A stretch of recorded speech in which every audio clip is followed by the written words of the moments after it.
Hey guys, what's up? Ranza here with another video. The goal of this video is just to provide you guys with some information so that you can make an informed decision. I'm not trying to dissuade anyone from making the move to Japan or anywhere else, right? This video might break it for some people. It might be the minority, and it might not make any difference for the majority. It really depends on which side of the spectrum you find yourself, right?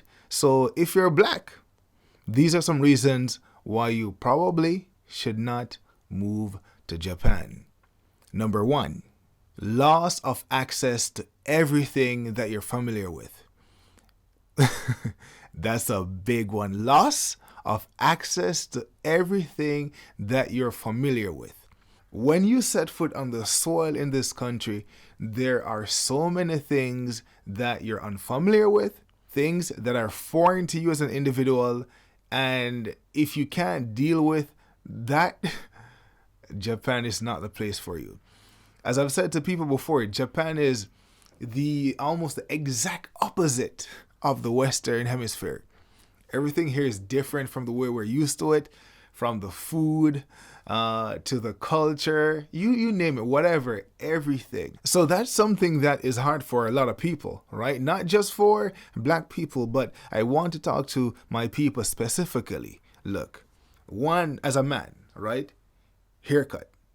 Barbershops in Japan are few and far between. They do exist. You do have black barbershops here, but they're very few and usually only located in the big cities. So if you find yourself in the countryside, in the inaka, you might have to, just decide to live as a bushman for the rest of your days. You guys have seen me in some of my videos. I get it. Yeah.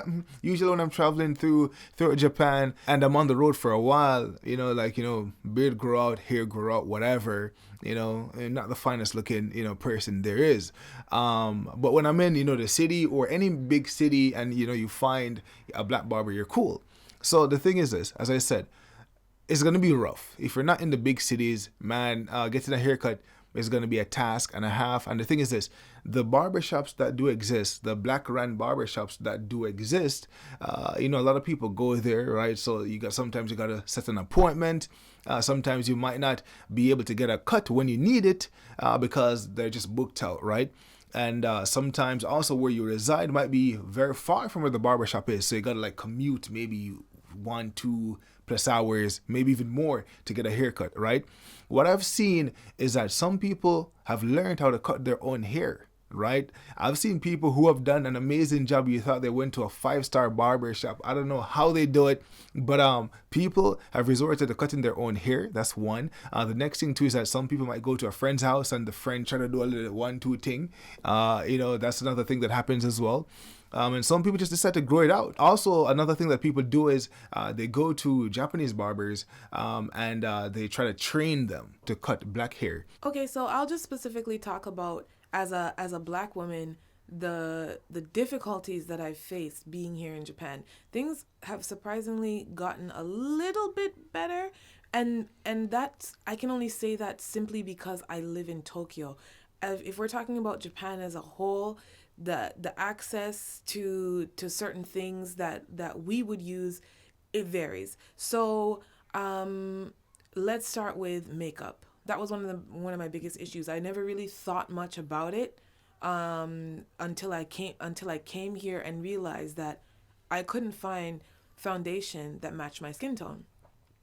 And it was really frustrating to go into department store after department store, going and seeing images of black women advertising the makeup and seeing makeup brands that I'm familiar with back in Canada, but them not having my colors. So now there's a few places that have opened up, but like I said, it's in the big cities. I can't speak for anybody who's in other regions, and still it's few and far between and hard to find. The other thing is, of course, you can buy stuff online, but how do you test?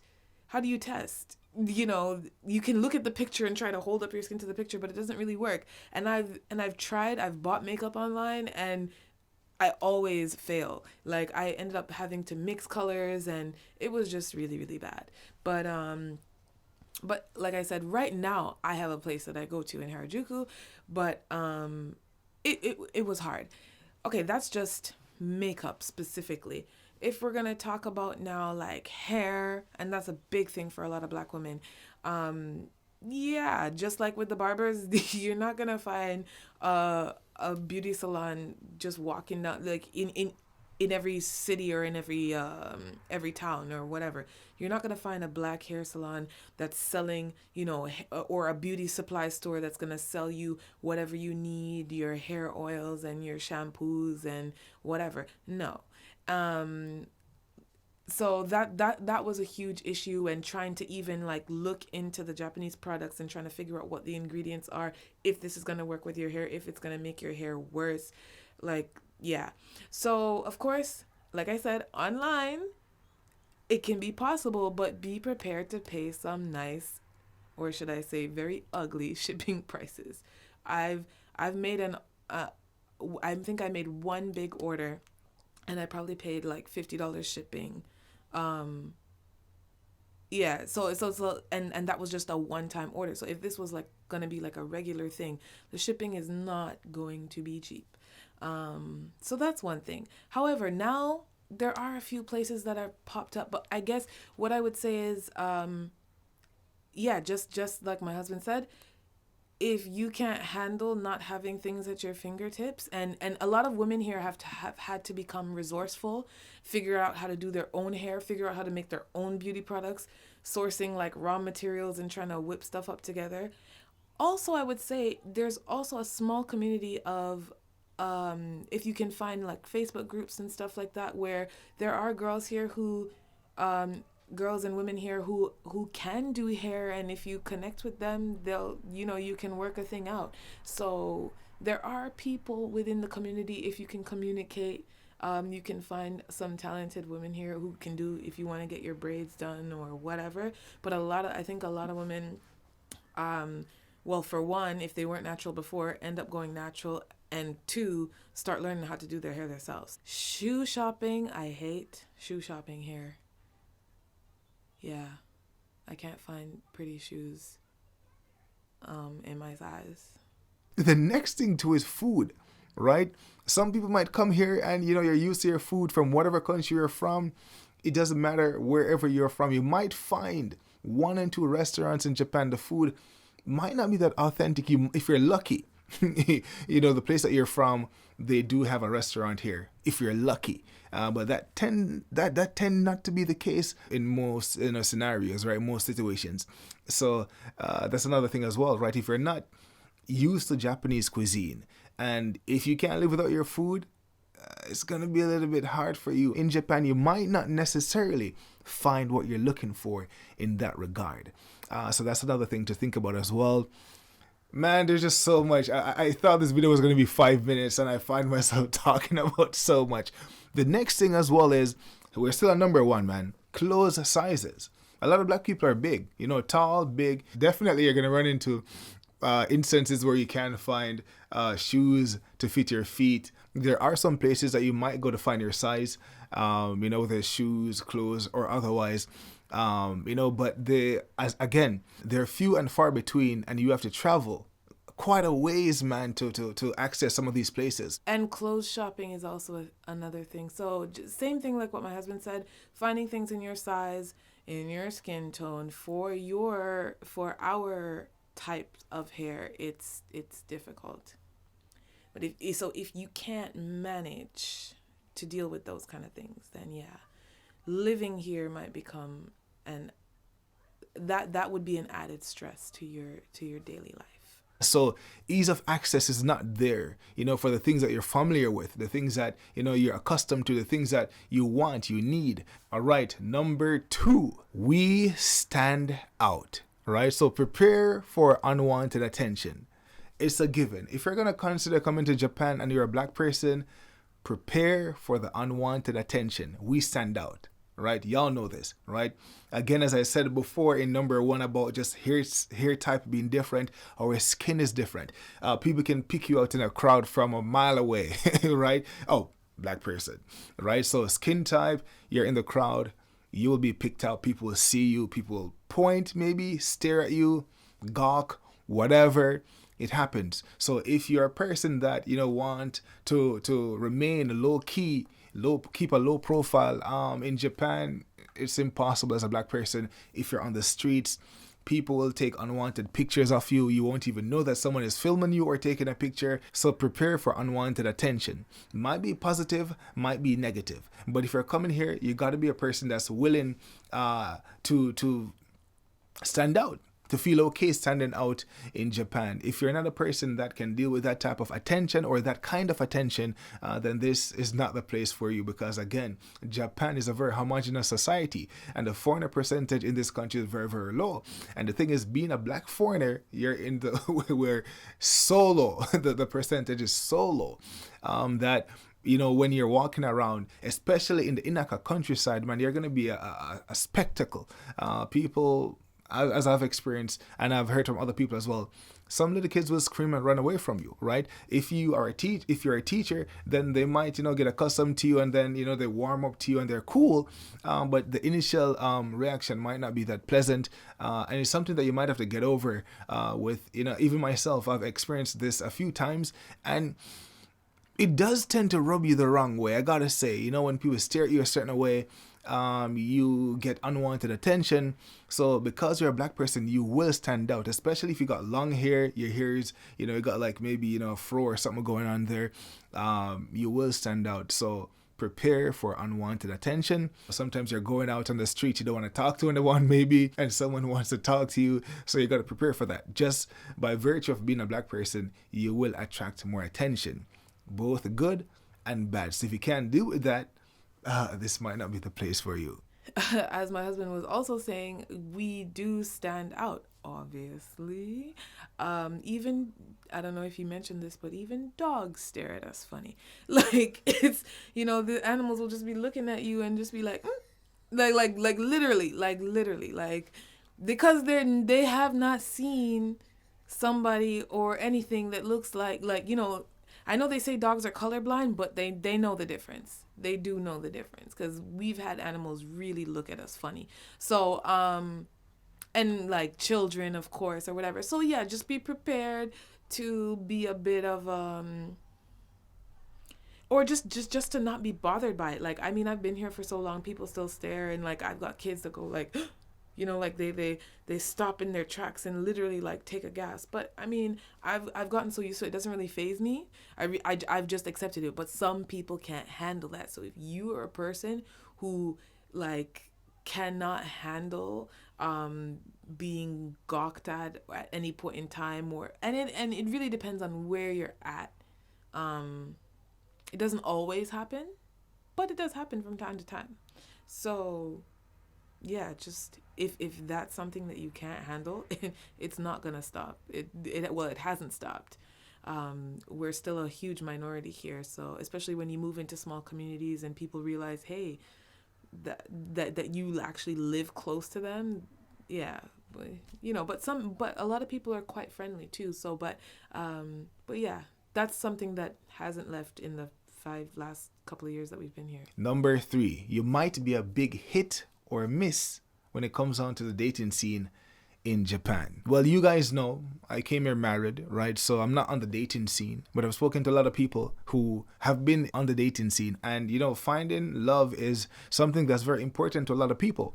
And moving to Japan as a black person, black man, or black woman, your options are significantly reduced. But the fact of the matter is that might not be the case for everyone, right? You come in here, you might get lucky, you might not. This might be a deal breaker for some people, right? Because love is very important for most humans, right? So if you were a hit in your country and you're coming to Japan, you have to brace yourself and prepare for worst case scenario, right? It's always good to be prepared for the worst case scenario that you might not find someone. You can, a lot of people do, but there's also a pretty sizable percentage of people that don't find someone because of just the way the culture is, the preference of the people that they might be attracted to, and stuff like that. We're living in a homogeneous society. Another reason why you might not want to move here, I mean, my experience is totally different because I came here with my family, but having spoken to a lot of people, a lot of other people who've been here,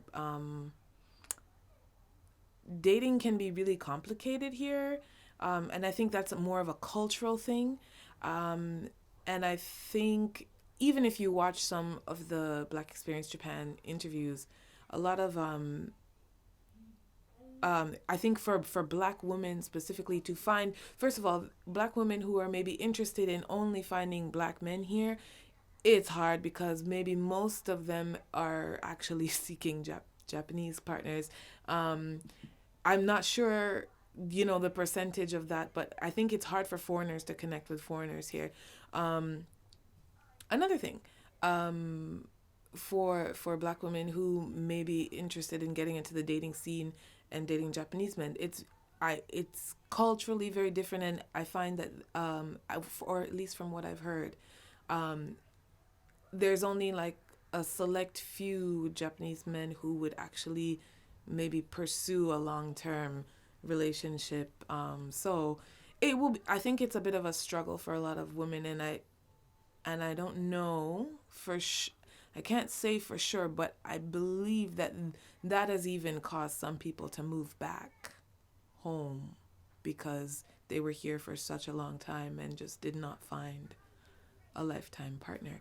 So that might be something to consider.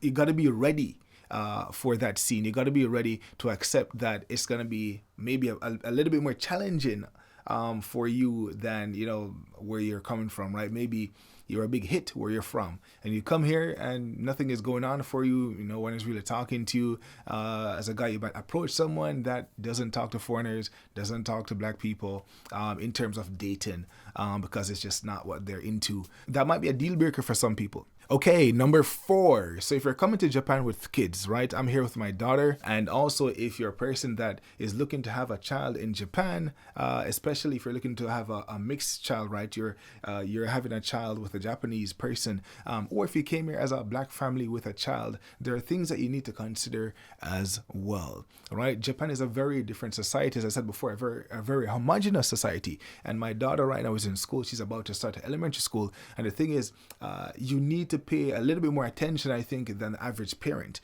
when it comes on to being in a society where you are the minority, where you are very different, right? Your child is very different.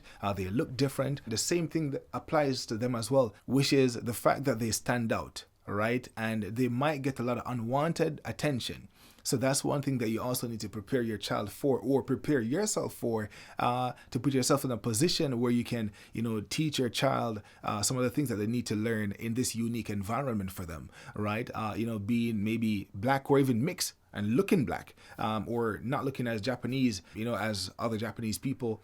That might be a challenge for them, right? You guys have heard stories on the channel from both, young black people that grew up in Japan and mixed kids as well, that the experience is a little bit different, right? So looking different is a big thing in Japan in terms of getting attention, whether it's unwanted or wanted. Good attention, bad attention, right? So you have to be able to teach your child about who they are, to love themselves, and the importance of, their identity, who they are, to be rooted and grounded in that, so that their confidence level is in peak form, as we would say in Jamaica, that their confidence is very high. You have to be able to mold that in your child. That has to be a focus, right? Because they're going to want to fit in. They're going to want to look like people around them in different ways, and you have to make sure that they have that self-esteem. They have to have a really high self-esteem to be able to navigate the Japanese society, looking different on the outside. So that's something to think about as well. As a parent, bringing my child into Japan and now having her in the school system, I can say that if you're going to raise black children here or have black children here, that really really investing in their self identity and exposing them to, first of all, you yourself being connected to other black people, in who are here in Japan, if at all possible, and to help them to understand who they are, why they look the way they look. There's so many questions that my daughter had asked, when she really started to look around at everybody else and then look back at herself. So many interesting questions that I never thought I would ever be asked. But especially when they're very, very young, consider the fact that they might have a bit of a sense of identity, maybe not identity, maybe a bit of an identity crisis, or just really trying to navigate and understand, like, why am I like this and everybody else is like that. And you also have to remember that culturally in Japan, especially if you put your kids in Japanese schools, culturally it's like it's a society that likes to conform and have a lot of sameness and oneness. And obviously, if your black child is in an all Japanese school, there's a lot of differences between them and the others. So there is going to be a bit of a pressure on them to even just conform to the Japanese way or the way that other kids do certain things. So that's a huge thing to consider. And remember that, like, they don't like to stand out or stick out, but your child will stand out and stick out. So they need that. They need confidence in themselves. So if that's not something you want to put your child through, although it might, then that's a huge thing to consider. Okay, quick break. Look, I thought this video was going to be 5 minutes. I really thought this video was going to be 5 minutes, man. This video is, I don't know how long this is, 10 minutes, 15 minutes, 20 minutes. We've been going on for a while. Man, but let's continue. Number 5. And you guys have heard this before. You will have to contend with negative black stereotypes. The frequency of that sort of like, conversation or confrontation, it might be, few and far between. It will fluctuate. It really depends on who you are, where you are, the circumstances, all those things. But, being a black person in a homogeneous society like Japan, a lot of people haven't seen black people before. Some people, their only relationship that they have with black people is through a screen, through movies, TV shows, and all that. And most of the image that they've seen is negative, right? So some people have this ignorant mindset when it comes down to black people. So that's something that you got to prepare yourself for. You have to contend with that with some people. You have to be, like that's something that when people see you, they might think that you're one way when you're not, right? They might think, whether it's like black people are known to do this or that, and you might be very different from that. That might not be you. That might not describe who you are. But that's something that you will have to face. And, hey, maybe having a thicker skin might aid you a little bit, maybe not. So you got to get ready for that. People will at times maybe say some very insensitive things, very ignorant comments. And it's something that we will have to contend with. And maybe if you're here for any period of time, I'm pretty sure you're going to have some stories or some experience where, someone thought, oh, you were maybe on the more lighter side, that you're a dancer, or, you are into music, or you can sing or whatever. Or you're fast and strong and stuff like that, which I think is that's on the lighter side. Or they might think on the more negative side that you're violent and just loud and all these things and crazy and all the negative things that we see portrayed in movies. So that's something that we're gonna have to contend with, whether you're walking, whether you're driving. Like you might run into a police, and hey, it might not be as bad as in some countries, but they might see you and something might be in their mind and they might decide to stop you. So that's something that we have to contend with, in Japan as well. And as I said before, we stand out. Right? That's one. And then the media has not been good to black people for many, many years. So as a result of that, we have to contend with the negative stereotypes of black people, while we're in Japan as well. And, we got to just, move through, educate people, maybe not have such a thin skin. But the thing is, I can't even talk about that because sometimes I have a few experiences that rub me the wrong way. And I'm just like, man, sometimes some of these people, not everybody, of course not. But the 1 and 2 people that you run into, man, you gotta shake you gotta shake your head, man. And you gotta be like, yo. But that's something that you gotta contend with. So those were the 5 reasons why, as a black person, you might not want to move to Japan. Were any of these a deal breaker for you? Let me know in the comment section down below. And if you think there needs to be more things added to this list, please leave them in the comment section down below. Hey, if we get enough, we might do a part 2. But let me know what you think about this video. Let me know if you liked it. Click the like button and remember to subscribe. Thanks to my wife for joining me in this video. Okay, so thank you guys for watching. Until next time, I'm Ranzo. Thanks for watching. Remember to subscribe. Bye for now.